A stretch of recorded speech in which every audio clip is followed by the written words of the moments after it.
joyful and triumphant. If you're watching on the American Family Channel, a live shot of Times Square as we are getting deeper into December and that Christmas season is upon us. Thank you for being here. Kevin McCullough, glad to be with you in the AFA Today studios here in New York City, and back from several days in which I was sweating most days, 85 degrees.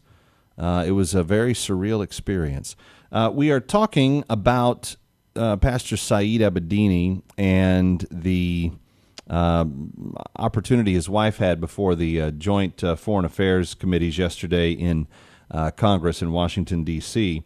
There's also something else that's concurring with this simultaneously that is kind of important, and that is this. The Congress is being heavily lobbied right now by the president to lighten sanctions on Iran, to not invoke additional sanctions, and certainly not to increase the number of sanctions that they're on, but they're actually being lobbied to also reduce the number of sanctions that Iran is facing from the American people. And the president understands that this is a congressional issue as it is initiated, and so he's asking Congress to not do that.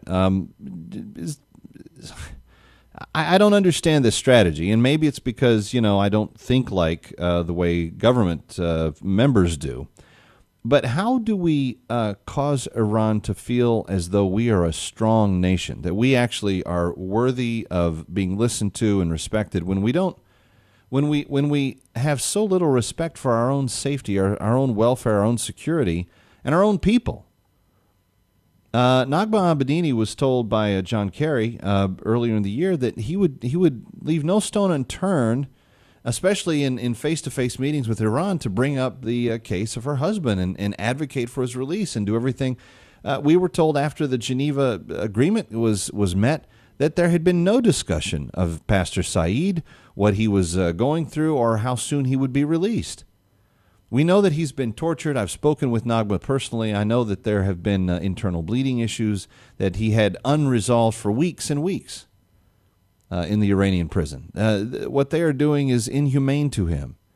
They are giving him the equivalent treatment of what they are treating the former CIA and the former FBI guys that they're also holding. Some people feel like it shouldn't matter if those guys are CIA or FBI or not. That the Obama administration should argue for their release regardless. But at the very least, can we at least say this, that Pastor Saeed Abedini poses no national security threat to Iran? There's nothing going on there that reveals their state secrets. There's nothing there that could potentially be used against them to hurt them in some way. His release would be nothing but pure joy for several little kids this Christmas and a wife who misses him. I don't understand. 888-589-8840, 888-589-8840. Let's talk with Kay in Kansas. Kay, welcome. You're on with Kevin McCullough. So glad you're here. Merry Christmas. Well, Merry Christmas, and we all hope we have that, plus a Happy New Year. I would love for Saeed and Abedini's family to have a Merry Christmas and a Happy New Year. I cannot understand why our president doesn't do something. I called several months back to the presidential hotline, and all I can do is just leave a message for them to check into Saeed Abedini. And at that time, they said, I'm probably not saying the right words, that they were, they checking into it. And I can tell now that they haven't. I received literature that had a big article in it about Saeed Abedini from Billy Graham's Decision magazine. Mm-hmm. And you're right. Those little children need to have their daddy to be able to grow up with him and him with them and their beautiful wife. And what would President Obama do if somebody put him away in a prison? I'm just paraphrasing the situation, and he couldn't see his two girls. I don't know about him and all his decisions, and that's about all I can say. I do keep all of them in my prayers, but I do not understand why this president doesn't have compassion. And well, I think in the Iran case, Kay, and thank you for your call and your encouragement. I think in the Iran case, it's a pragmatic viewpoint. They feel that if they play tough with the Iranians on some things, that they're not going to get some of the things that they want to get by way of concessions. And my follow-up question to that would be, what did we really get from them by way of concessions? So far, we've had a pledge that they will, on some level, stop the nuclear proliferation if we agree to give them $8 billion. How does that work? I'm just a parent that, by the way, if you haven't seen it, I'm going to post it on Facebook a little bit later today, but I took a picture of my youngest son today, the 1-year-old, because before I left the house this morning, there were a number of things that my wife and I were catching up on that I missed out on while I was out of the country. And one of the things the lovely bride says to me is, she goes, "Hey, do you notice how quiet it's gotten in here?" And I'm like, "Yeah, where's Jonathan?" Because James is off at school. He's doing his preschool. So we open the door from the bedroom into the hallway of the pantry, which connects our bedroom to the kitchen. And as you look in there, the Trader Joe's round carton of sugar cookies with the Hershey's chocolate kiss that is put in the middle of them. You know, they're like the little white sugar cookie with the chocolate kiss on top. Had been opened, upended, and there sat the 1-year-old with one. He was two-fisting the chocolate kiss cookies, but he just had them in both sides. And when he looks at us, he puts like a pout on his face, like he did something wrong, and he knows he's going to be, in trouble. But he's hoping that we won't say anything about it. That's kind of how I think that our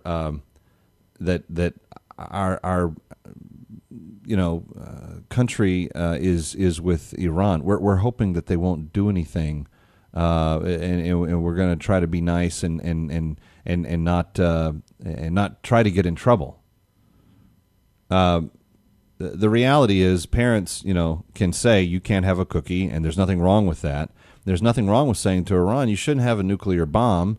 And by the way, this is a man who's been unfairly and unjustly imprisoned. There's nothing wrong with speaking truth. But this is kind of what I perceive our representation at the top level of our government to be. It's kind of, we hope that they'll like us if we play nice. What has that accomplished us so far? We've just given them $8 billion. Would you really, if we left little Jonathan in the pantry with the cookies, access to the pantry door open, and he had access to the tins of cookies without us being around again and again and again, do you think that would decrease? Do you think his regularity with which he would open the cookie tin, throw them all over the floor, and start to eat them, do you think that would go down or go up if you gave him access to it? Unchecked access to it. See, accountability counts for something. So here we have Iran going, okay, we trust you that you're going to play good. At least the president and the secretary of state have said this. Most of the people, as I'm reading them, are not in agreement. But in exchange for giving them all of that, we didn't even ask for Pastor Abedini to be freed. We didn't even say, hey, by the way, this man is unjustly accused. He's not one of our operatives. We understand why you might be mad at some of our operatives for spying. We understand that. That's how the international game of espionage is played. This man is not doing that. You know what he's doing? You know what Pastor Abedini was doing when he got arrested? Take a wild guess. You know what Pastor Abedini was doing? He was spending some time with orphans in a corner of the world that he happens to love. That's what I was doing the last 2 days. Spending time with orphans in a corner of the world that I happen to love. What threat is that to the enormous powers within Iran? And how little does it take for our people, to say, hey, wait a second, you said that we were going to, at the very minimum, discuss this and try to come up with a plan for when he comes home. But instead, the subject's never even broached. 888-589-8840. Let's go to Ray in Virginia. Hi, Ray. Welcome. Kevin McCullough, glad to have you here. Happy to be with you, and very happy to say Merry Christmas. Amen to that. I have two questions. The first question is, do you know exactly what Abedini did that got him thrown in prison? What Iranian law he broke? Well, and that's what they have been very. He had been previously arrested and warned. This was 9-10 years ago, not to proselytize.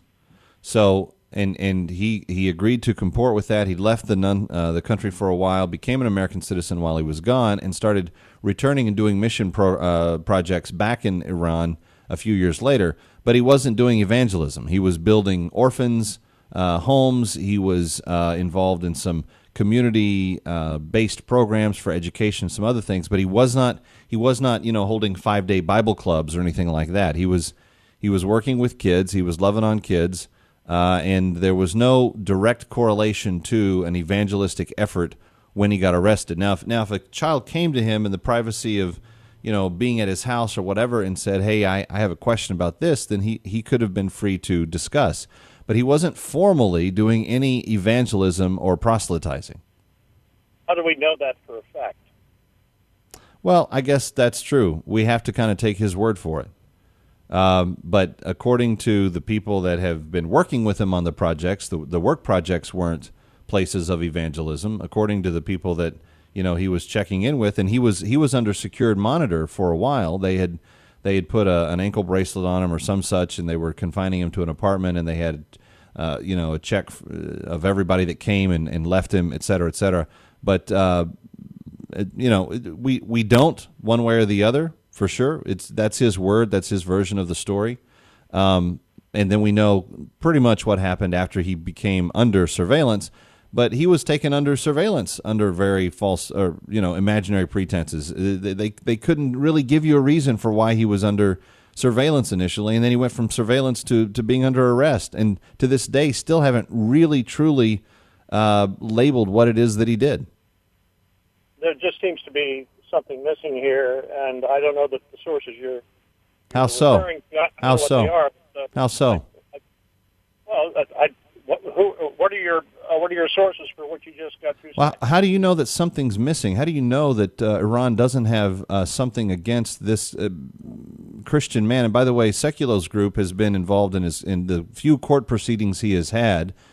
He has had access to some supportive attorneys that have done everything that they could from a legal perspective.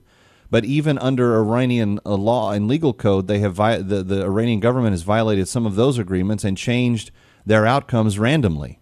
Let me put it this way, Ray. The behavior of the Iranian regime is entirely consistent with the prejudice that I have come to have against them from the facts that we do know. So to me, the burden of proof is for them to prove that he was doing it. Please don't answer my question with a question. Number two is, my other question is, do you ever have a guest on the show with an opposing view? I have callers with opposing views all the time. Yes. Look at what you're doing right now. No, but I'm not a guest. I'm a caller. Do you ever have a guest? You have a lot of guests on. I don't. I have very few guests on, Ray. Very few. Almost none. You have none? I have almost none. I listen to you every day. And yeah, I have almost no guests on ever. Almost none is a very ill-defined number. I average probably less than one guest per week. Well, what do you consider none? I consider none to be zero. That's what I consider. Okay, I have a very minor number of guests on. A very minor number of guests. Very small number. All right, let me be more specific. When did you last have a guest on with an opposing view? I listen to you every day. Right.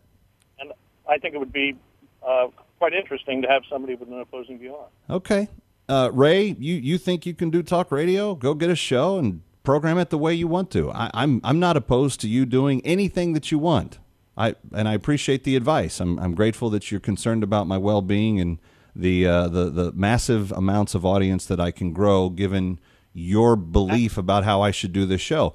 That's really not the issue, Ray. We're talking about a simple issue that Nagma Abedini had a chance to go before Congress yesterday and say to them, why isn't it a bigger priority that we do all that we can to get an innocent civilian? He's not a spy. He's not an agent. He's not He's not even proselytizing. And why can't we just keep our word to her to get him out? You've done a very effective job in the last 5 minutes of diffusing the issue completely away from that so that you could speculate about what you believe would make better radio for my show. And again, I'm grateful for your concern that I may not be able to cut it in the industry, and therefore you're giving me the advice that you think I need in order to be successful. I don't have a problem with that. I'm saying thank you. But at the end of the day, why don't you want to discuss what I prepared to come here and deal with today? I will let you get back to your massive audience. I don't understand what the hostility is for. I thank you for the call, Ray. I whatever. There's lots of look, Ray. There's tons of radio shows on the dial. There's lots of options. Pick one that works for you. I'm not going to be offended, and I'm genuinely appreciative of you giving me suggestions. That's not a problem. I just don't understand why that is more important than the fact that we have an innocent American rotting in jail, being tortured, and a government that largely feels like no one will do anything about it. I know why the wife feels like that. Why won't our government do anything about it? Why didn't President Obama do something about it when he had the chance face-to-face in the meetings in Geneva? So it's tough for me to understand. But thank you, Ray, for the call. 888-589-8840, AFA Today on AFR Talk. The not often guested show will continue next.